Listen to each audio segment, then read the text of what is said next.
ዖፅ በሚባል አገር ስሙ ኢዮብ የተባለ አንድ ሰው ነበረ። ያም ሰው ፍጹምና ቅን፣ እግዚአብሔርንም የሚፈራ ከክፋትም የራቀ ነበረ። 7 ወንዶች 3 ሴቶች ልጆች ተወልደውለት ነበረ። ኢዮብ በምስራቅ ካሉ ሰዎች ሁሉ ይልቅ ታላቅና ባለጸጋ ሰው ነበር። ሀብቱም 7000 በጎች፣ 3000 ግመሎች፣ 500 ጥማድ በሬ፣ 500 እንስት አህዮች ነበረ። እጅግ ብዙም ባሪያዎች ነበሩት። ከዕለታት አንድ ቀን እንዲህ ሆነ። የአምላክ ልጆች በእግዚአብሔር ፊት ለመቆም መጡ። ሰይጣንም ደግሞ በመካከላቸው መጣ። እግዚአብሔርም ሰይጣንን ከወዴት መጣህ አለው። ሰይጣንም ምድርን ሁሉ ዞርኳት፣ በሷም ተመላለስኩ ብሎ ለእግዚአብሔር መለሰ። እግዚአብሔርም ሰይጣንን በውኑ ባሪያዬን ኢዮብን ተመለከትከውን? በምድር ላይ እንደርሱ ፍጹምና ቅን እግዚአብሔርንም የሚፈራ ከክፋት የራቀ ሰው የለም አለው። ሰይጣንም ለእግዚአብሔር እንዲህ ብሎ መለሰለት፣ በውኑ ኢዮብ እግዚአብሔርን የሚፈራ በከንቱ ነውን? እርሱንና ቤቱን በዙሪያውን ያሉትን ሁሉ አላጠርክለትምን? የእጁን ሥራ ባርከህለታል፣ ከብቱም በምድር ላይ በስቷል። ነገር ግን እጅህን ዘርግተህ ያለውን ሁሉ ዳብስ፣ በእውነት በፊትህ ይሰድብሃል። እግዚአብሔርም ሰይጣንን እነሆ ለእርሱ ያለው ሁሉ በእጅህ ነው፣ ነገር ግን በእርሱ ላይ እጅህን አትዘርጋ አለው። ሰይጣንም ከእግዚአብሔር ፊት ወጣ። አንድ ቀንም እንዲህ ሆነ። የኢዮብ ወንዶችና ሴቶች ልጆች በታላቅ ወንድማቸው ቤት ይበሉና የወይን ጠጅ ይጠጡ ነበር። መልእክተኛም ወደ ኢዮብ መጥቶ በሬዎች እርሻ ያርሱ፣ ባጠገባቸውም አህዮች ይሰማሩ ነበር። የሳባም ሰዎች አደጋ ጣሉ፣ ወሰዷቸውም፣ ብላቴኖቹንም በሰይፍ ስለት ገደሉ። እኔም እነግር ዘንድ ብቻዬን አመለጥኩ አለው። እርሱም ገና ሲናገር ሌላ መጥቶ የእግዚአብሔር እሳት ከሰማይ ወደቀች፣ በጎቹንም አቃጠለች፣ ጠባቂዎቹንም በላች። እኔም እነግር ዘንድ ብቻዬን አመለጥኩ አለው።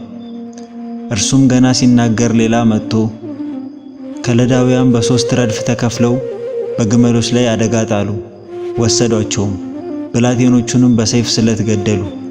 እኔም እነግር ዘንድ ብቻዬን አመለጥኩ አለው። እርሱም ገና ሲናገር ሌላ መጥቶ ወንዶችና ሴቶች ልጆችህ በታላቅ ወንድማቸው ቤት ይበሉና የወይን ጠጅ ይጠጡ ነበር። እነሆም አውሎ ንፋስ ከምድረ በዳ መጥቶ የቤቱን 4ቱን ማዕዘን መታው፣ በብላቴኖቹ ላይም ወደቀ፣ ሞቱም። እኔም እነግር ዘንድ ብቻዬን አመለጥኩ አለው። ኢዮብም ተነሳ፣ መጎናጸፊያውንም ቀደደ፣ ራሱንም ተላጨ፣ በምድርም ላይ ተደፍቶ ሰገደ። እንዲህም አለ፣ ራቁቴን ከእናቴ ማኅፀን ወጥቻለሁ፣ ራቁቴንም ወደዚያም መለሳለሁ። እግዚአብሔር ሰጠ፣ እግዚአብሔር ነሳ፣ የእግዚአብሔር ስም የተባረከ ይሁን። በዚህ ሁሉ ኢዮብ አልበደለም፣ ለእግዚአብሔርም ስንፍናን አልሰጠም። ከዚህ በኋላ እግዚአብሔር ሰይጣንን በውኑ ባሪያዬን ኢዮብን ተመለከትከውን? በምድር ላይ እንደርሱ ፍጹምና ቅን እግዚአብሔርን የሚፈራ ከክፋት የራቀ ሰው የለም። በከንቱ አጠፋው ዘንድ አንተ በእርሱ ላይ ምንም ብታንቀሳቀሰኝ እስካሁን ፍጹምነቱን ይዟል። ሰይጣንም መልሶ እግዚአብሔርን ቁርበት ስለ ቁርበት ነው፣ ሰው ያለውን ሁሉ ስለ ሕይወቱ ይሰጣል። ነገር ግን አሁን እጅህን ዘርግተ አጥንቱንና ሥጋውን ዳብስ፣ በእውነት በፊት ይሰድብሃል አለው። እግዚአብሔርም ሰይጣንን ሕይወቱን ተወው እንጂ እነሆ እርሱ በእጅህ ነው አለው። ሰይጣንም ከእግዚአብሔር ፊት ወጣ። ኢዮብንም ከእግሩ ጫማ ጀምሮ እስከ አናቱ ድረስ በክፉ ቁስል መታው። ሥጋውንም ይፍቅበት ዘንድ ገል ወሰደ፣ በአመድም ላይ ተቀመጠ። ሚስቱም እስካሁን ፍጹምነትህን ይዛሃልን? እግዚአብሔርን ስደብና ሙት አለችው። እርሱ ግን አንቺ ከሰነፎች ሴቶች እንደ አንዲቱ ተናገርሽ፣ ከእግዚአብሔር እጅ መልካሙን ተቀበል፣ ክፉ ነገርንስ አንቀበልምን አላት። በዚህ ሁሉ ኢዮብ በከንፈሩ አልበደለም። 3ቱም የኢዮብ ወዳጆች ይህን የደረሰበትን ክፉ ነገር ሁሉ ሰምተው ከየአገራቸው መጡ። እነርሱም ቴማናዊው ኤልፋዝ፣ ሹሃዊው በልዳዶስ፣ ነዕማታዊው ሶፋር ነበሩ። ከሩቅም ሆኖ ባዩት ጊዜ አላወቁትም። ድምፃቸውንም አሰምተው አለቀሱ። እያንዳንዳቸውም መጎናጸፊያቸውን ቀደዱ፣ ወደ ራሳቸውም ላይ ትቢያ ነሰነሱ። 7 ቀንና 7 ሌሊትም ከእርሱ ጋር በምድር ላይ ተቀመጡ። ሕመሙም እጅግ እንደበዛ አይተዋልና ከእነርሱ አንድ ቃል የሚናገረው አልነበረም። ከዚያም በኋላ ኢዮብ አፉን ከፍቶ የተወለደበትን ቀን ረገመ።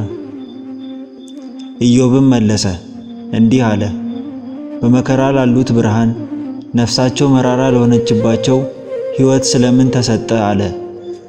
ቴማናዊውም ኤልፋዝ መለሰ እንዲህም አለ፣ እባክህ አስብ፣ ንጹሕ ሆኖ የጠፋ ማን ነው? ከልበ ቅንስ የተደመሰሰ ማን ነው?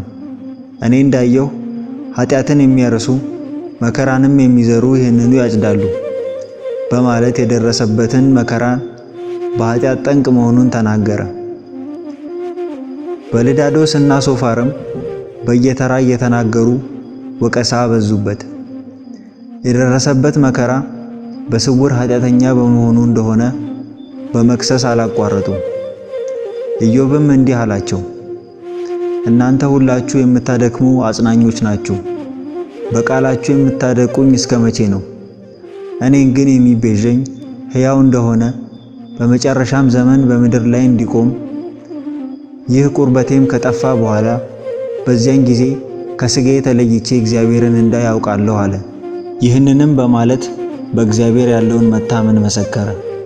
ነገር ግን ኢዮብ እግዚአብሔርን ሊሞግት እየፈለገ እርሱን ወዴት እንዳገኘው ምነው ባወቅኩ፣ ወደ ተቀመጠበትስ ስፍራ ምነው በደረስኩ። በፊቱ ሙግቴን አዘጋጅ ነበር፣ አፌንም በማስረጃ ሞላው ነበር። የሚያዳምጠኝ ምነው በኖረልኝ። እነሆ የእጄ ምልክት ሁሉን የሚችል አምላክ ይመልስልኝ። ከባላጋራዬ የተጻፈ የክስ ጽሑፍ ምነው በተገኘልኝ አለ። 3ቱ ባልንጀሮቹም ለኢዮብ ከመመለስ ዝም ሲሉ ኤሊሁ የተባለ አንድ ወጣት ሰው ከእግዚአብሔር ይልቅ ራሱን ጻድቅ ያደረገ መስሎት ኢዮብን በሚገባ መልስ ያላገኙለትን 3 ባልንጀሮቹን ተቆጣ። ኤሊሁም ኢዮብ እስከ ፍጻሜ ድረስ ምነው በተፈተነ ኖሮ፣ እርሱ እንደ ክፎች መልሷልና በኃጢአቱም ላይ አመፅን ጨምሯልና በእኛም መካከል በእጁ ያጨበጭባልና ቃልንም በእግዚአብሔር ላይ ያበዛልና ብሎ ኢዮብን ሊገሥጽ ሲል እግዚአብሔር ታላቅነትና ጽድቅ ተግሣጹም ከሰው ትምህርት እንደሆነ እያስረዳ በረጅሙ ተናገረ። ከዚህም በኋላ እግዚአብሔር በአውሎ ንፋስ ሆኖ ለኢዮብ መለሰ እንዲህም አለ፣ ያለ እውቀት በሚነገር ቃል ምክርን የሚያጨልም ይህ ማን ነው? እንግዲህ እንደ ሰው ወገብህን ታጠቅ፣ እጠይቅሃለሁ አንተም ተናገሬ። ምድርን በመሰረትኩ ጊዜ አንተ ወዴት ነበርክ? ታስተውል እንደሆንክ ተናገር። የምድርን ዳርቻ ይይዝ ዘንድ ከእርሷም በደለኞች ይናወጡ ዘንድ በውኑ ከተወለድክ ጀምሮ ማለዳን አዛሃልን? ለወገግታም ስፍራን አስተዋውቀዋልን? ወደ ዳርቻው ትነዳው ዘንድ ወደ ቤቱም የሚያደርሰውን ጎዳና ታውቅ ዘንድ የብርሃን መኖሪያ መንገድ የት ነው? የጨለማውስ ቦታ ወዴት አለ? በውኑ ለዝናብ አባት አለውን? ወይስ የጠልን ነጠብጣብ የወለደ ማን ነው? መብረቆች ሄደው እነሆ እዚህ አለን ይሉ ዘንድ ልትልካቸው ትችላለህን? በውስጡስ ጥበብን ያኖረ ለሰውስ ልብ ማስተዋልን የሰጠ ማን ነው? በውኑ የሚከራከር ሰው ሁሉ ከሚችል አምላክ ጋር ይከራከራልን? ከእግዚአብሔር ጋር የሚዋቀስ እሱ ይመልስ፣ ከእግዚአብሔር ጋር የሚዋቀስ እርሱ ይመልስለት ብሎ የሰው ልጆች የሚቸገሩባቸውን ምስጢሮች የሚያውቅ ፈጣሪ መሆኑን አስረዳ። ኢዮብም ሁሉን ቻይ የሆነ እግዚአብሔር ካወቀ ይበቃኛል በሚል ከብስጭቱ አርፎ እንዲህ አለ፣ ሁሉን ታደርግ ዘንድ ቻይ እንደሆንክ ሐሳብህ ይከለከል ዘንድ ከቶ እንደማይቻል አወቅሁ። ያለ እውቀት ምክርን የሚሰውር ማን ነው? ስለዚህ እኔ የማላስተውለውን የማላውቀውንም ድንቅ ነገር ተናግሬአለሁ። መስማትንስ በጆሮ በመስማት ሰምቼ ነበር፣ አሁን ግን ዓይኔ አየች። ስለዚህ ራሴን እንቃለሁ፣ በአፈርና በአመድ ላይ ተቀምጬ እጸጸታለሁ። ኢዮብም ምንም የመከራውን ምክንያት ባያስተውል በጠቢብ አምላኩ በመታመን ሊታገስ በቃ።